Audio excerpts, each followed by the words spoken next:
მოგესალმებით, მეგობრებო. თამარ ჭიჭინაძე. 25 წლის კვალიფიკაციის ექიმი პოდიატრი. დიახ, პოდიატრი და არა პედიატრი. ხშირად ეშლებათ ხოლმე.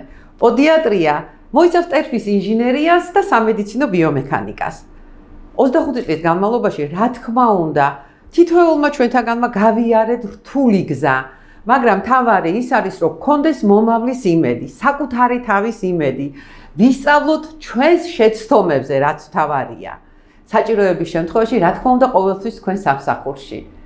და მინდა მოგილოცოთ ეს 8 მარტი. მარტო 8 მარტი არ არის თქვენი დღე. ყველა დღე თქვენია, მაგრამ 8 მარტი კი განსაკუთრებული. მიყვარხართ.